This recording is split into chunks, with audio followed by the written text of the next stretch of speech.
Hello everyone, after long time మీకోసం మళ్ళీ ఒక వీడియోతో మీ ముందుకైతే వచ్చాను. అందరూ బాగున్నారా? ఇంతకీ రెసిపీ ఏంటి అనుకుంటున్నారా? అదేనండి, పాలక్ మటను. ఇది ఎలా చేసుకోవాలో మన వీడియో అయితే పోస్ట్ చేస్తున్నాను. మీరైతే వీడియోని చూడండి, అలాగే సబ్స్క్రైబ్ కూడా చేయండి మన ఛానల్ని.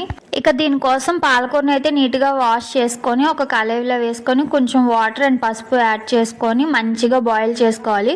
ఆ బాయిల్ చేసిన దాన్ని మిక్సీ అయితే పెట్టుకొని పక్కన పెట్టుకోవాలి.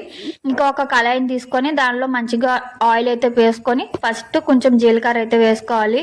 దాని తర్వాత ఆనియన్ అయితే వేసుకొని మంచిగా ఫ్రై చేసుకోవాలి. ఆనియన్ ఫ్రై అయిన తర్వాత కొంచెం అల్లం వెల్లుల్లి పేస్ట్ కూడా వేసుకొని ఒకసారి మంచిగా కలుపుకోవాలి.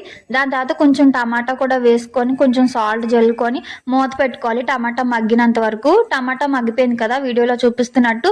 ఇప్పుడు మిక్సీ పట్టుకున్న పాలకూరని అయితే అందులో వేసుకొని మంచిగా ఒకసారి కలుపుకోవాలి.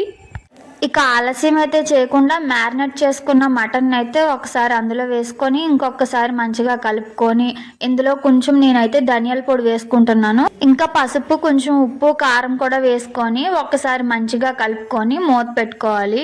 కాసేపు అయిన తర్వాత తగినంత వాటర్ అయితే వేసుకోండి.